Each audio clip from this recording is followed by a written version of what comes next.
Welcome to Listening In. In this video series, you'll hear stories from thriving young adults who happen to have hearing loss.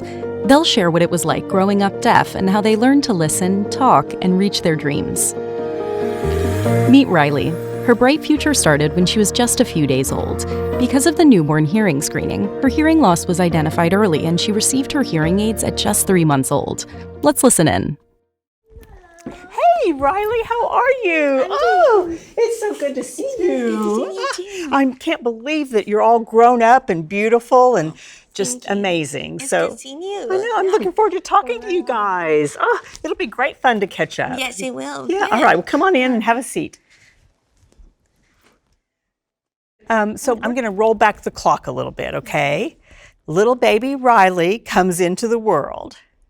And one of the things that's kind of special is you were one of the first babies who received a newborn hearing screening in Tulsa, in that part of the state of Oklahoma. Yeah, and so Mom, Mary? It was very difficult. I just remember we were so happy to have our daughter, but just really not prepared, I think, emotionally for a diagnosis of a hearing loss and just really kind of afraid of what her future was going to look like. What were you thinking?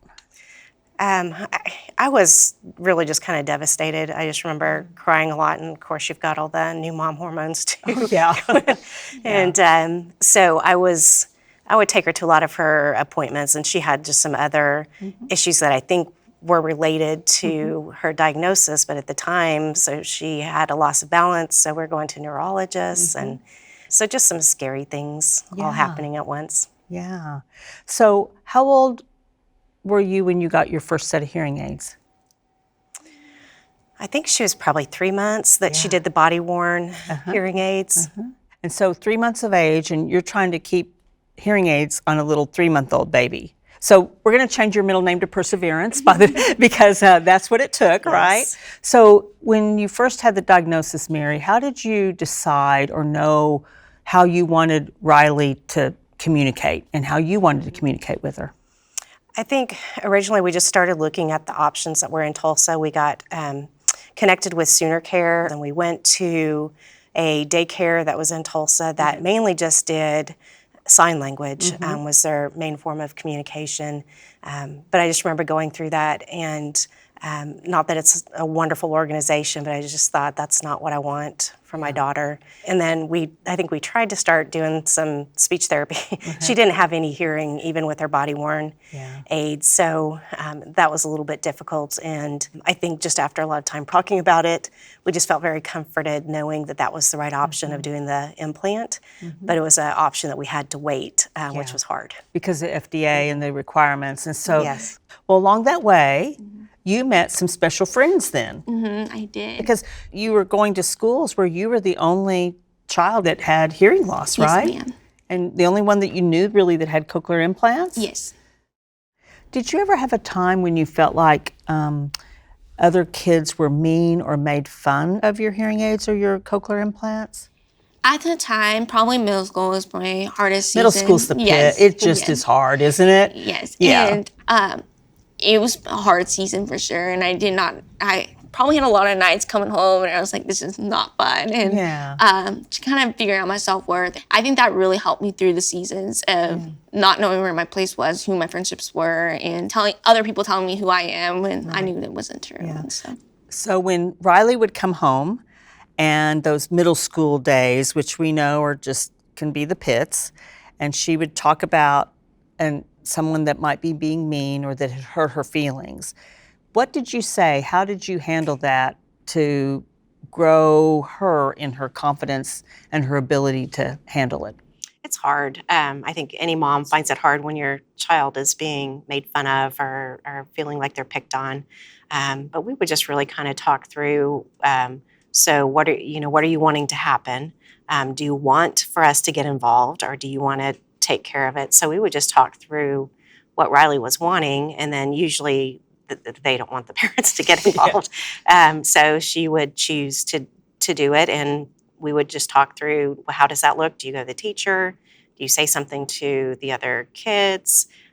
So she would figure it out, and I don't remember much where I ended up getting involved at all, that she would do most of it. And wasn't always perfect, or that she would see a resolution, but she, I think, felt like she had the power to speak up and tell people it wasn't okay. Yeah. So, okay, so tell me, what did you major in college? What, in undergrad? Yes, I got an undergrad in human development and family science with the Child and Family Services track. Okay. And so what would be your dream job someday? If we're looking way down the road, I would love to have, maybe not my own practice, but maybe looking into that as well, but to be able to work with a Christian organization. That's probably one of my biggest passions. It's helping people, and relationships is one of my favorite things to do and learn and study, and so I'm excited about that. You know, it's really interesting because that's what communication's about, isn't it? Is making connections and having relationships with other people. Yes. And it's a real strength of yours. Yes. Yes, I had to learn. I mean, it's practically my whole life where speech therapy, and be able to learn how to communicate was probably one of the first things I had to ever learn was speech, spoken language, and stuff like that. Yeah. So that gift of listening and spoken language has helped make you in terms of what you want to do and how you want to help other people and connect with them and understand people and communicate with them. Yes. That's awesome, Riley. That's terrific. I love that. Thank you. Yeah.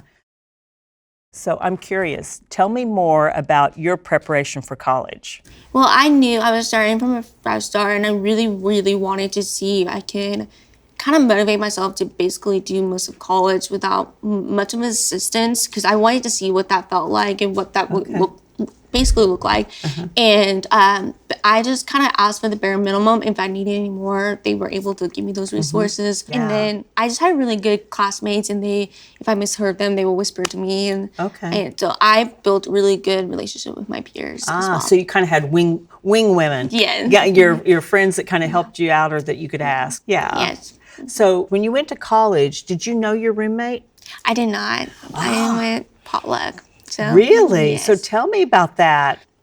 Really sweet girls. I lived in that dorm for like a couple weeks, and then I moved into the sorority house where I lived in a room with 3 other girls, and we just kind of learned how to navigate. Like, none of us knew each other, and became friends that way as well.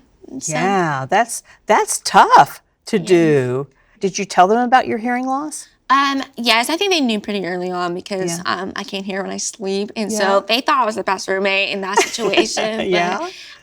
But it was exciting to. I mean, I learned my friendships really quickly because you can find out if they're accepting or not, and so that is probably one of my favorite blessings of hearing loss, because I can see who my true friends are really quickly, and know where my boundaries are with other people as well, and so.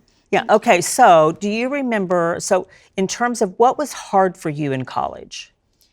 I think college is a lot more in bigger groups, and I think probably the hardest part was being in those large groups and trying to hear everything that everyone was saying, and that was not just in classes or football games or sorority meetings. It was a challenge to be able to say, hey, can you repeat that? Or, hey, like, can I get the bullets points from that meeting? Or and to be able to say, like, that was kind of frustrating for me, just not be able to hear everything was being said and kind of rely on other people telling me that information after it was already communicated. And so that was probably my biggest frustration, and the hardest challenge I had to go through was just trying to navigate a large setting like that. So what were some of your strategies in those large settings? I think just finding people around me that I trusted with information, especially in meeting situations.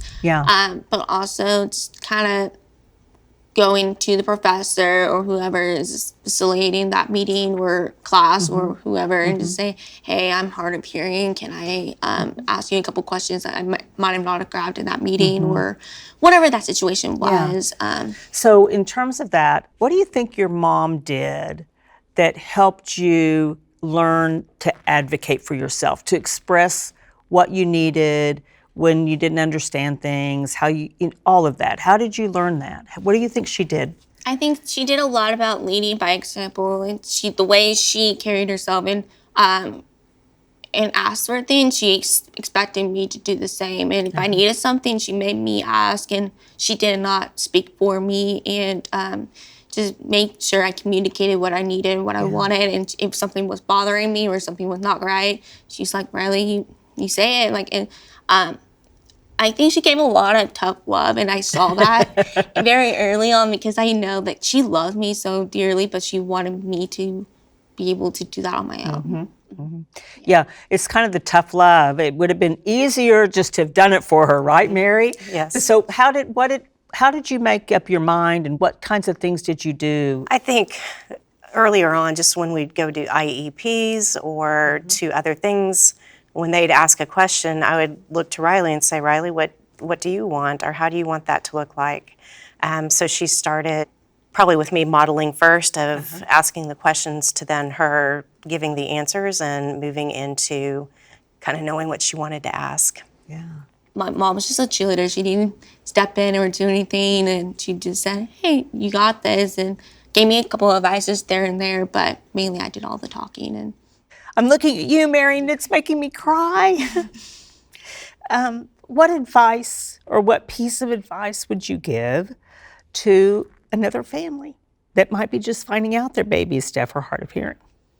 I just wanted to encourage them, just the way my parents were to me, to not baby them and not take the easy road out, to challenge them and just have high hopes for them, because they will accomplish whatever they set their minds into. And if they fail, they fail. If they succeed, they succeed.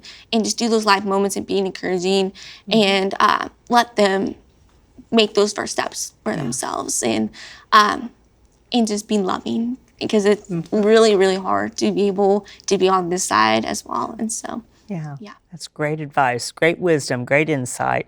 How about you, Mary? What would you tell a mom who's just finding out that their baby is deaf? I think the thing that helped us most too was running into some families earlier on that were further down the journey, so they could give us courage and encouragement of the process.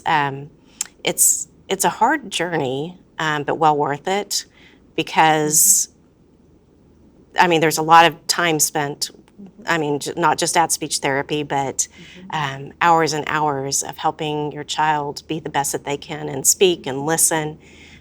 So it's a hard journey, but I got like a beautifully wonderful daughter who I have no concerns about going off on her own and being able to do that. And that's what we wanted when we started.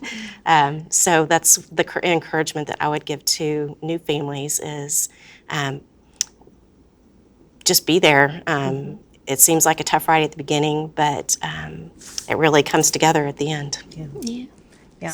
It also sounds like it's allowed you two to cultivate a very special mother-daughter relationship. For sure.